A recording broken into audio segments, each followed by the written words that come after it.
It's June 2025 and this is my extended review of the Polestar 4.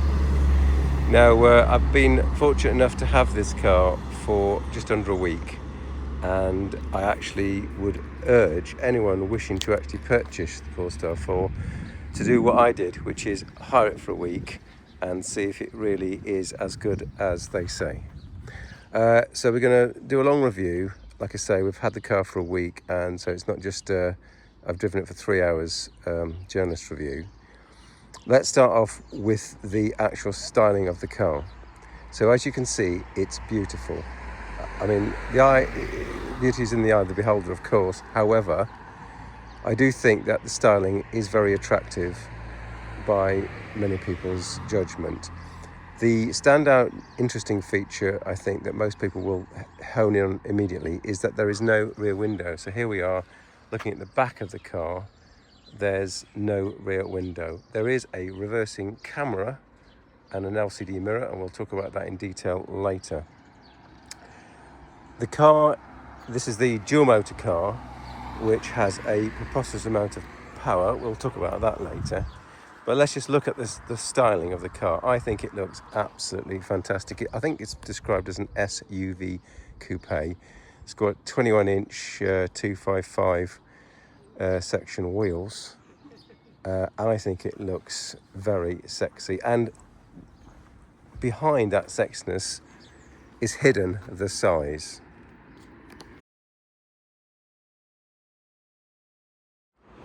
The size. So this car is large. And how large are we talking? Well, the standout point that I would mention as a motorhome driver is that this car is over 2 meters wide. So for comparison purposes, a Lamborghini Countach is about 2 meters wide. This car, when the mirrors are out, which is all of the time when you're driving it, is 2.14 meters wide. Not only that, it's 4.84 meters long. It's 1.53 meters high. But going back to the width, it's 2.14 meters wide.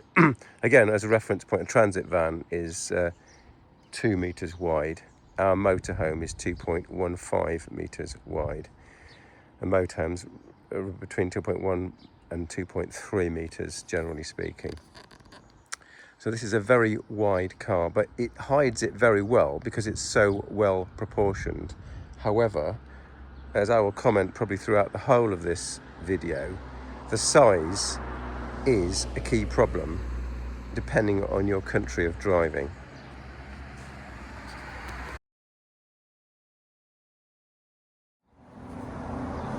Carrying space. So we've got the front bonnet up, and we're going to look at the frunk.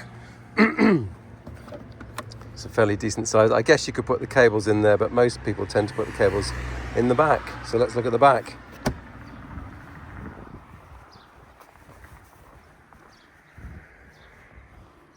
There's a button here to open.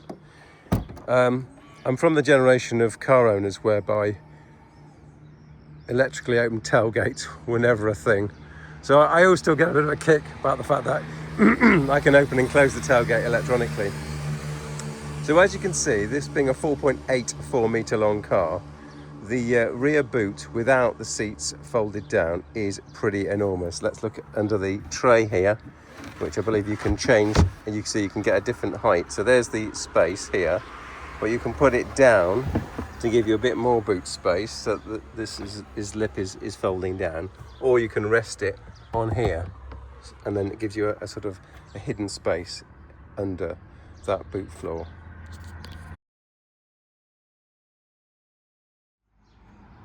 So the seats do fold flat, and there's an enormous load space.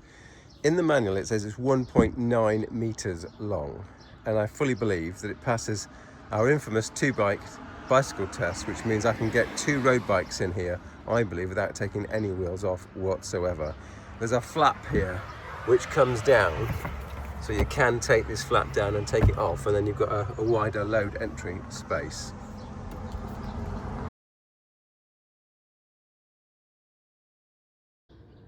interior, which brings me on to the subject of the absolutely fabulous interior.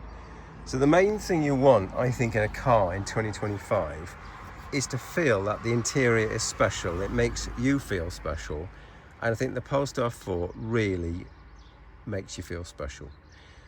There's faux leather seats, there's a lot of space, and the quality of the materials and the dashboard and the door pockets, everything is designed absolutely thoughtfully and beautifully. Let's go into the front of the car.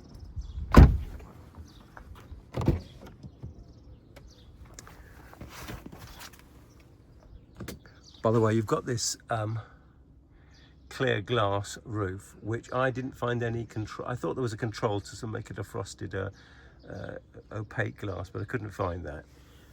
Back to the interior. The interior is stunning. It's a lovely place to be, both as a driver or as a passenger. We'll come on to the computer controls in a second, but you can see the quality of the materials, the elegance and simplicity of the design is wonderful. It's a 15.4 inch colour LCD display. You've got the glove box here. You've got a knob here that just does play, pause and volume. It doesn't do anything else, much to my consternation. Again, you've got the faux leather seats.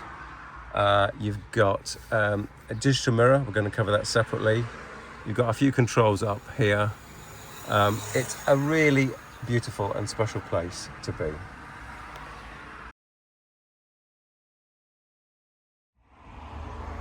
As you might expect, with a 4.84 metre long car, there is bags of room in the back seats. So I've got the front seat configured how I would drive a car.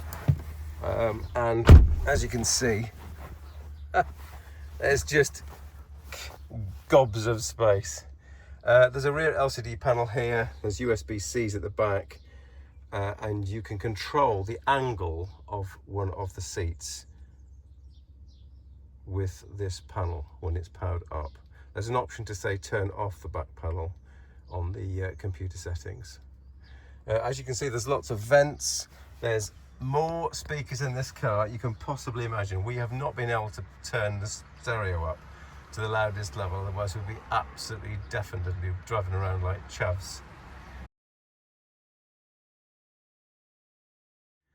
No back window and LCD mirror.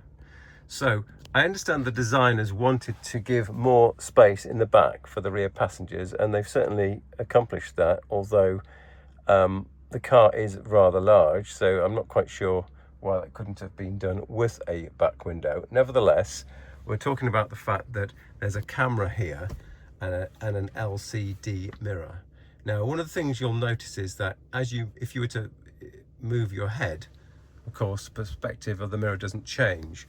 So that's not as you would have been trained in any other car which has a physical mirror, because as you move your head, you get a slightly different perspective. You don't get that when you move the mirror.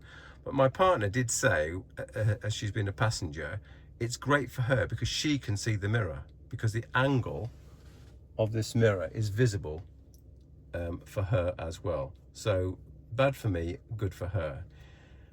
In terms of drive ability, it does work, but I find the mirror has objects too close up, and you just don't get the same distance perspective as you do with a real mirror.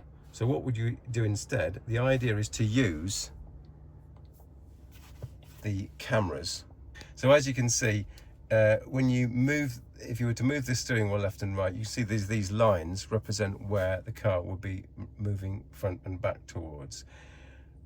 It's a very effective system. As you'll see, I'm going to comment, as I commented, further commenting, the car is very wide, and so it's reasonably close to the curb, and it's sticking out on my parking space here in Lausanne. It is that wide, but this mirror does, this set of cameras does allow you to see what is going on, and it automatically switches on at low speeds. So when I came out of the garage this morning, the cameras were on, and I drove out of the home and just parked up here. The cameras were on the whole time because I was below 30 kilometers per hour. So that's really nice. So it doesn't just switch on when you're in reverse trying to park the car. One thing I would say is that there is no automatic parking on this car. Many other cars can do self-parking. Many cheaper cars can do self-parking. This can't. I can't imagine it's for lack of technology. I guess I could sarcastically say it's because this car is such an enormous bus-sized, bus-width car. It's difficult to park in any car parking space. But on the flip side, that's precisely why you might want an automated car parking assistant. There is not one. Range. So in front of you, you see the awful truth, which is that this battery is basically fully charged, and I've got a range of 373 kilometers. Hello, Google. Please convert 373 kilometers to miles. 373 kilometers is equivalent to 231.771 miles. I'm pretty sure that's a lot less than is advertised. But that's my real world range. I did some measurements and it was about 22 kilowatt hours per 100 kilometers when driving slowly, and something like 26 kilowatt hours per 100 kilometers when driving quickly. So that is low range. It's very good then that this car comes with an absolutely stonkingly large 100 kilowatt hour battery, which obviously takes longer to charge. Infotainment. So this will be a review of the computerized systems in the car, of which there are many. Now, as you know, EU laws specify that vehicles manufactured after 2024 have to have a large number of safety systems in them.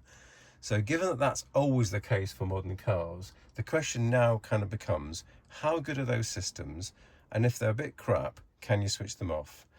So for the Polestar 4 here in Switzerland, one of the situations which is very irritating is that road signs often have a time underneath for their validity. So here in Lausanne, when I'm driving around the town, it just doesn't understand that the 30 kilometer hour region just outside here is only from 10 o'clock in the evening till the early morning, and gets it completely wrong. So on the plus side, you'll find that even with all the safety aids on, the car will not limit you to the speed limit that it thinks is the case. So if you're using this set of gizmos here to set the speed auto follow speed limit, let's say to 60 kilometers an hour, and then suddenly the car thinks that it's 30 kilometers an hour, it will continue at 60 and it will start beeping saying that, oh, you're exceeding the speed limit.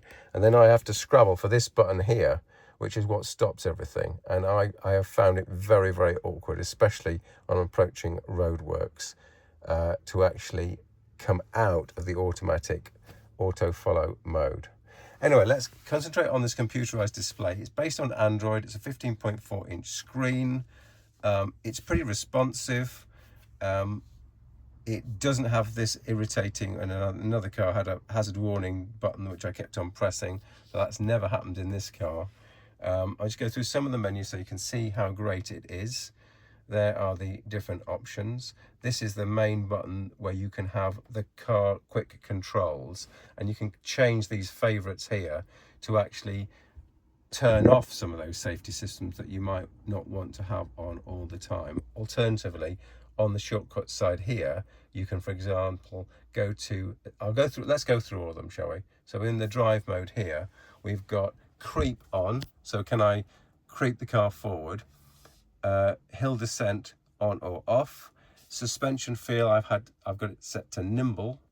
Power range delivery, I've got it set to range because this car's got 500 kilowatts, which is just bonkers. Hey Google, convert 500 kilowatts to BHP. 500 kilowatts is equivalent to 670.511 mechanical horsepower.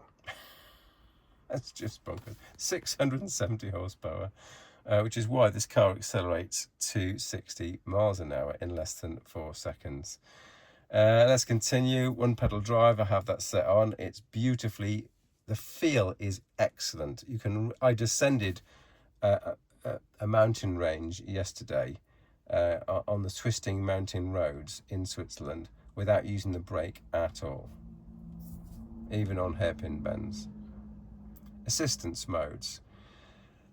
You've got lane keeping assist on. You've got blind spot information that there's a bong and or a visual aid. You've got a speed limit warning that keeps turning itself on even though I'll keep switching it off. You've got road sign information which keeps getting wrong. Come on, go away.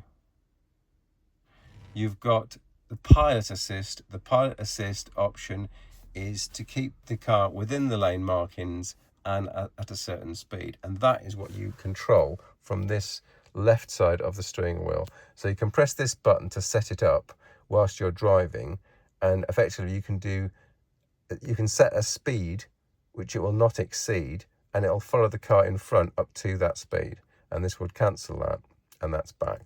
On the right hand side of the steering wheel, by the way, you have controls which change the heads up display in front of you. I'm not sure if it will work here. Will it work? No. Okay, so let's put the car in drive mode, and then we're going to press this button, and you can see you can change the modes on the screen here. So certain things you can do from this screen. For example, you can press this button here to go enter. So we're going to go, and you can change the heads up display and the mirrors. So those things can be done from this steering wheel control here, but equally I think they can be done from this display. I've not really found it easy to do anything from these sets of controls, and that's mainly because these buttons are very, very, very fiddly.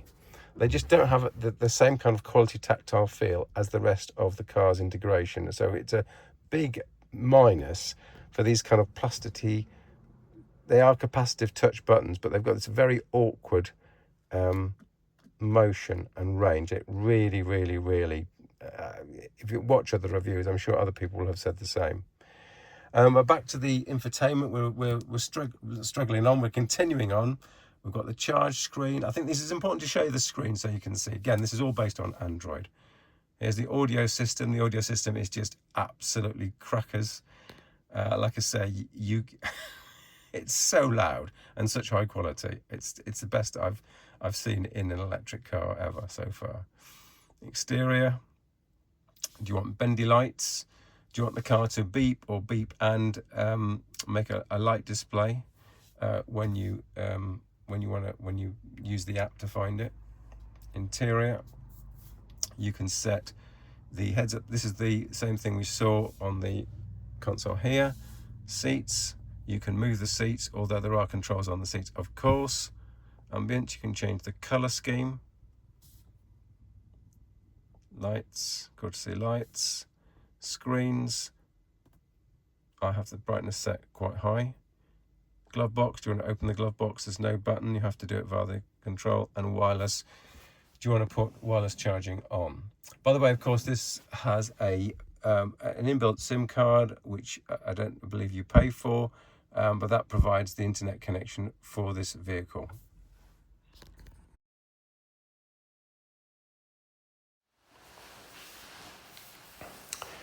So this is an app which, if there's an internet connection to your car, works tolerably.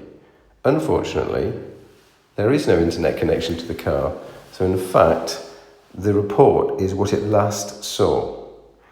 Let's go into the options. Climate, you can start the climate remotely and you can add a timer. The location is useful.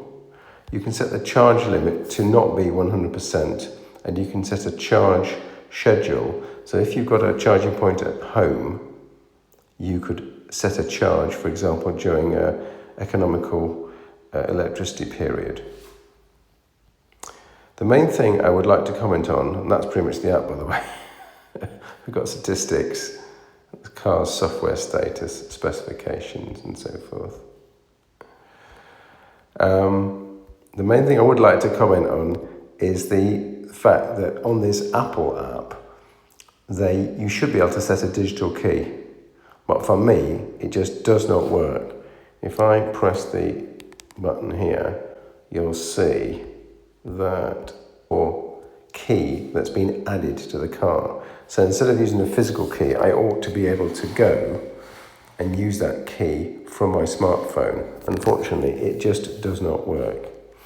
However, what does work is using the app to unlock the car when the car is parked in a reception area which has some internet. So that's all I've been using the app for, and it works tolerably.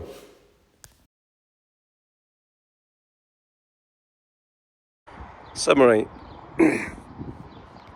I've really enjoyed my week with the Polestar 4. It shows me what's possible in 2025 to create a large, really fast and capable electric car. It's just not for me. This car would really suit someone who's got a large number of children, wants to carry them around all the time, drives from their large home with a large garage to, I guess, their corporate car parking space, where they've got a large corporate car parking space with easy entrances, no chicanes, and doesn't often drive in a built-up town area where they have to negotiate thinner roads or country roads. This car is simply a 2.3 ton behemoth, and it's really not for me. It is for many people. We would really love, as I've said in this video, an Audi TT-esque sized electric car with a hatchback flexibility and large load carrying area. This is it's almost a 4.9 meter car long, but the main sticking point for me, even if I could cope with the length and the lack of automatic parking, is the width. So on our travels to the ski resort where we did some trail running and mountaineering this weekend, I used all of my motorhome driving skills to navigate this 2.14 meter car up the mountainside. It wasn't difficult, but the roads were much wider, for example, than on English country roads. I think in our English environment, where we have much narrower pothole-filled roads with people coming at high speeds in the opposite direction, this car would really be, I wouldn't say a liability, but it would be difficult to drive. And parking it in a small English country town with very thin car parking spaces, I think it'd actually be over the space. So there we have it. It's a fantastically capable EV. It's beautiful inside. The fact that it doesn't have a rear window and has an LCD mirror is not a problem. It does not have very good, quotes, electric economy. Up to 26 kilowatt hours per 100k was measured. So you need a good driveway charger in the UK, for example, and a low cost energy plan to charge this beast. But it is a beautiful place inside this car to be, and it is very thoughtfully designed. Thanks for watching.